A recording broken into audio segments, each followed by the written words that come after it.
Welcome to Outbound Labs by Predictable Revenue, where we share the results of our prospecting experiments, what we learned along the way, and what it means for your team. Hey everybody, welcome back to Outbound Labs. I'm Colin. And I'm Lavinia. As always, today is our last video in the Personalization at Scale series, and so far we have learned a lot of things that don't work. And so today we're going to really drill in on, okay, LinkedIn versus multi-touch. I think this is one of those things where if you have an active audience on LinkedIn, is it worthwhile adding in phone, email? I said phone, email. I was going to say call, but phone and email on top of LinkedIn to try and get more out of it. I have a strong suspicion the direction this is going to take. I think on average, if you look at one channel versus three channels, or if you want one opportunity to start a conversation versus three opportunities, I think you're going to have a much better result. Yeah. So talk to me about what we were trying to validate in this experiment. Sure. So we were looking at whether using a multi-touch cadence versus just a LinkedIn only outreach was going to make a difference when targeting prospects who had engaged with a LinkedIn posts. So we launched this with one client here internally, and not a handful and a half. Not a handful, just the one this time. Just a very small, easy to carry amount. Wouldn't even notice. And we decided to launch a campaign where, for the experimental campaign, there was a 7-step cadence that alternated between email and LinkedIn.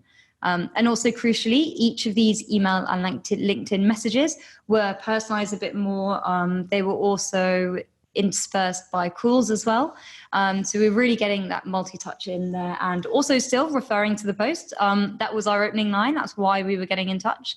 And what we really wanted to compare it to was whether just sending a connection and 2 follow-up messages would make a difference. So again, in the control campaign, still referencing that post. Okay. So everything is still the same there. The only difference is how many channels we're using to reach out to them. And just for context, because if you've watched some of the other videos, spoiler alert, some of them didn't have great results because there were maybe clients that didn't have audiences that were super relevant. Yeah. Or that were super active on LinkedIn. So can you talk to me about sort of what kind of audience we were going after? And more importantly, did the client have success on LinkedIn ahead of these campaigns, or was this something new? Yeah. So this is one of the clients who actually did see some success previously in some of these campaigns, which is why we chose them as a perfect candidate to use for this validation further down the method. Okay. We thought naturally, obviously, clients who weren't getting any traction, then we weren't going to start looking at how we could make the results better, because if you multiply 0, you're still going to end up with 0. Of course. So we and what was the sample size of, like, how many prospects were we going after? So the sample size in total was 60. So again, pretty small, especially when you split that into 30-30 for our control on our experimental campaign. We've still got a small sample size. So that's something we were talking about in one of the earlier videos, is that we need to take that into account when we're looking at the results. Is it necessarily the method? Is it the outreach? Is it our sample size? Like, what could have really impacted the results? So that's one to bear in mind. So we launched this campaign. Both of the campaigns had really high connection rates. So this is consistent with what we saw back in one of our first videos. It's just this method, full stop, really increases connection rates. So for the control campaign, there was a 50% connection rate. And for the experimental campaign, there was a 62% connection rate. So they're pretty solid connection rates. Again, a bit more of that positive validation that, if you get your targeting right with this method, it works, and it works well. Cool. You've set the bait. I've bet. Talk to me about the results. Sure. So when we used a multi-touch and multi-channel cadence, we actually did get 1 handoff. So 1 meeting booked. 1 out of 30. Out of 30, which, as far as rates go, that's pretty solid. 3.333%. Yeah. That's pretty good. And that's consistent with the best performing campaign in the first video. Yeah, exactly. Okay. I mean, it's still kind of disappointing because it's only 1, but sample size is small, and understanding the constraints that everybody's working under. We also have our account strategists also have jobs where they have clients and they have to get results. They can't just spend all the time experimenting. We have to focus on what's working. Yeah, exactly. And this was particularly significant because compared to the method where we just use LinkedIn, there were no handoffs. So whilst this is a kind of 1 to 0 case, what it is showing us is a bit more, that tiny touch of positive validation. And that's really what we're looking for here. It comes back to that learning and failing fast. What can we grab from each of these experiments and how quickly can we get it? That's the crucial thing. So when it comes to thinking a bit more about, what does this mean? What are we going to do next with this information? How can we make the most of it? We have to take into account, so we're saying, the method. So it's only one experiment. Sample size of 30 accounts. Exactly. Or 30 prospects, sorry. Exactly. And when it's that small, the chances are it could have been random. When you take it in the bigger context with the previous experiments, we're starting to see a bit of a theme. So we're kind of hoping it's not random. But I'd say where this leaves us is that when we do have another situation or scenario where we think, okay, our prospects are engaging on LinkedIn with posts, using a multi-touch channel could definitely have some legs and would definitely be worth testing again. Obviously, we want to see repeat findings. We want to see the repeat results because obviously it's great to get positive results.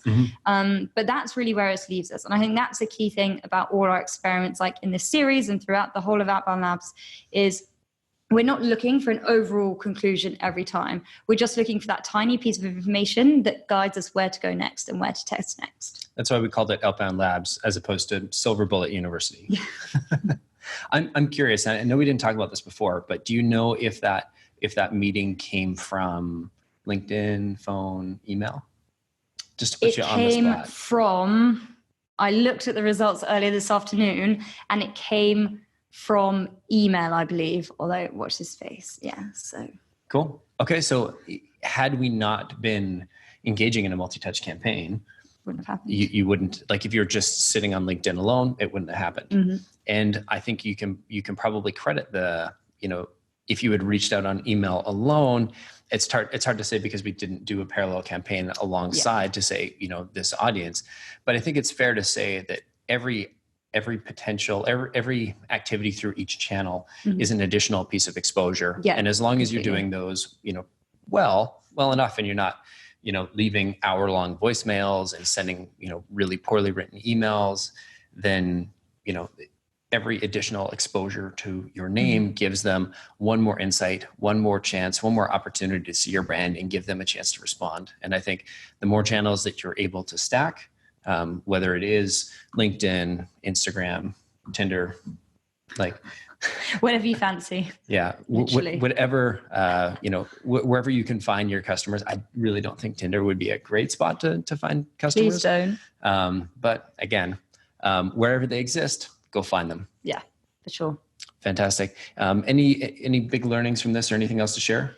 I think overall from this theme and testing this method, whilst we've really come out with some good results and understanding that, you need to know your niche and keep with your relevance, failing is no bad thing. And coming out with results that you didn't expect is more valuable than when you kind of had an inkling of what was going to happen. So this really just shows some of the groundwork that goes into Outbound Labs as well. Sometimes we get all the really cool experiments, came out with this result and that result, but it's not always like that. So yeah, a bit of insight into how we run everything here. There's a lot going on, and there's a lot of failure before we get to, the really cool bits. Absolutely. They can't all be home runs.